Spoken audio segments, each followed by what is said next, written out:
Hello friends, welcome to Kechu's kitchen. ಇವತ್ತು ನಾನು ನಿಮಗೆ ಬೆಂಡೆಕಾಯಿ ಪಲ್ಯ ಹೇಗೆ ಮಾಡೋದು ಅಂತ ತೋರಿಸ್ತೀನಿ. ನಾನಿಲ್ಲಿ ಫಸ್ಟ್ಗೆ ಬೆಂಡೆಕಾಯಿನ ಚೆನ್ನಾಗಿ ತೊಳೆದು ಒರೆಸಿ ಸಣ್ಣ ಸಣ್ಣದಾಗಿ ಪೀಸ್ ಮಾಡಿ ಇಟ್ಕೊಂಡಿದ್ದೀನಿ. ಇದನ್ನ ಫಸ್ಟ್ ನಾವು ಎಣ್ಣೆ ಹಾಕಿಬಿಟ್ಟು ಫ್ರೈ ಮಾಡ್ಕೊ. ಎಣ್ಣೆ ಹಾಕ್ಕೊಳ್ಳೋಣ. ಸ್ವಲ್ಪ ಎಣ್ಣೆ ಸಾಕು. ಎಣ್ಣೆ ಹಾಕ್ಕೊಂಡು ಬೆಂಡೆಕಾಯಿನ ಇದಕ್ಕೆ ಹಾಕ್ಕೊಳ್ಳಿ.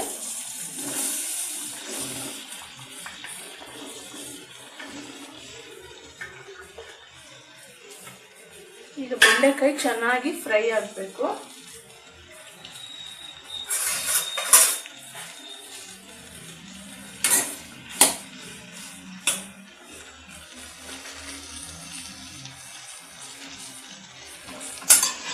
ಬೆಂಡೆಕಾಯಿ ಇವಾಗ ನೀವು ಈರುಳ್ಳಿನ ಹೇಗೆ ಬ್ರೌನ್ ಮಾಡ್ಕೊಳ್ತೀರಾ ಆ ಥರನೇ ಬೆಂಡೆಕಾಯಿ ಸ್ವಲ್ಪ ಚೆನ್ನಾಗಿ ಫ್ರೈ ಆಗಬೇಕು. ಎಣ್ಣೆ ಕಮ್ಮಿ ಆದರೆ ಸ್ವಲ್ಪ ಎಣ್ಣೆ ಹಾಕ್ಕೊಳ್ಳಿ ಎಕ್ಸ್ಟ್ರಾ. ಇದೀಗ ಆಗಿದೆ, ಚೆನ್ನಾಗಿ ಬಾಡ್ಕೊಂಡಿದೆ. ಈಗ ಇದನ್ನ ಇಳಿಸ್ಬಿಟ್ಟು ಬೇರೆ ಪ್ಯಾನ್ ಇಟ್ಕೊಳ್ಳೋಣ. ಈಗ ಪ್ಯಾನ್ಗೆ ಸ್ವಲ್ಪ ಎಣ್ಣೆ ಹಾಕ್ಕೊಳ್ಳೋಣ.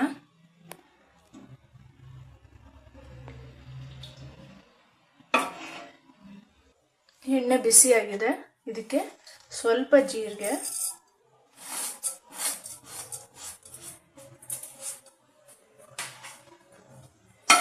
ಚೆನ್ನಾಗಿ ಹುರ್ಕೊಳ್ಳಿ.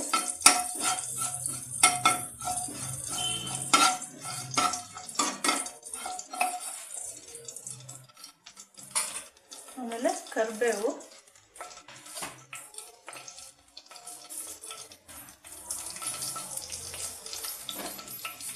ಮೆಣಸಿನಕಾಯಿ,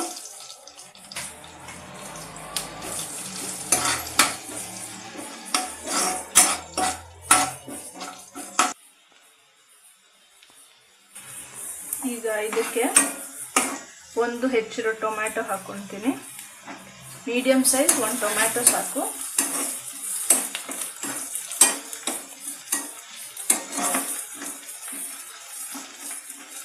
ಈಗ ಇದಕ್ಕೆ ಸ್ವಲ್ಪ ಉಪ್ಪು,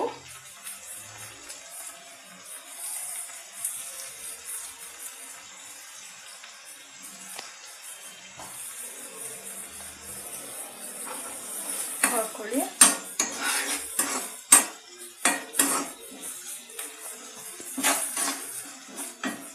ಹಾಗೇನೆ ಒಂದು ಸ್ವಲ್ಪ ಅರಿಶಿನ ಪುಡಿ ಹಾಕೊಳ್ಳೋಣ.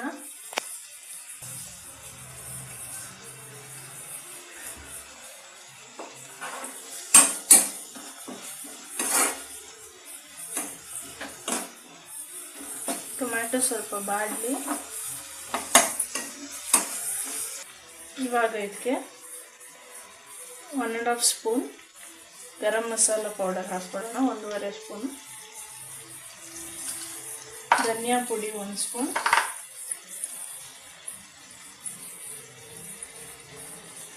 ಚಿಲ್ಲಿ ಪೌಡರ್ ಬೇಕಾದರೆ ಹಾಕ್ಕೊಳ್ಳಿ.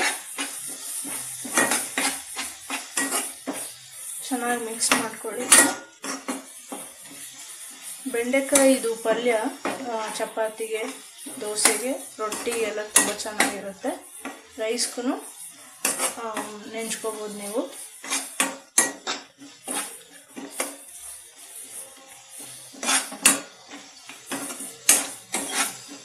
ಈಗ ಬೆಂಡೆಕಾಯಿ ಫ್ರೈ ಮಾಡ್ಕೊಂಡಿರೋ ಬೆಂಡೆಕಾಯಿನ ಹಾಕ್ಕೊಳ್ಳೋಣ.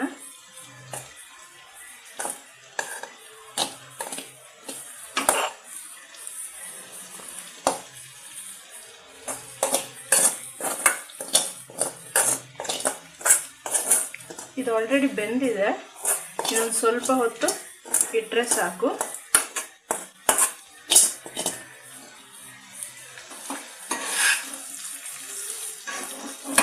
ಚೆನ್ನಾಗಿ ಮಿಕ್ಸ್ ಮಾಡ್ಕೊಳ್ಳಿ.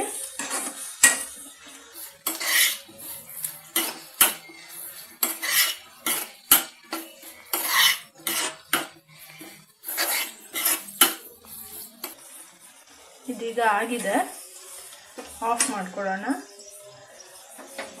ಇದನ್ನೀಗ ಸರ್ವಿಂಗ್ ಬೌಲಿಗೆ ಹಾಕೋಬಿಡ್ತೀನಿ.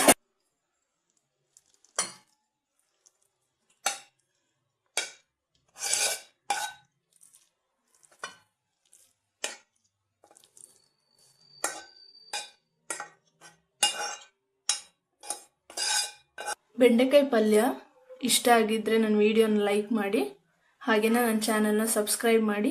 ಏನಾದ್ರು ಡೌಟ್ಸ್ ಇದ್ದರೆ ಕಮೆಂಟ್ ಬಾಕ್ಸಲ್ಲಿ ಅಪ್ಡೇಟ್ ಮಾಡಿ, ನಾನು ನಿಮಗೆ ರಿಪ್ಲೈ ಮಾಡ್ತೀನಿ. ಹಾಗೆಯೇ ಇಂಗ್ರೀಡಿಯೆಂಟ್ಸ್ ಎಲ್ಲ ಡಿಸ್ಕ್ರಿಪ್ಷನ್ ಬಾಕ್ಸಲ್ಲಿ ಅಪ್ಡೇಟ್ ಮಾಡಿರ್ತೀನಿ. Thank you.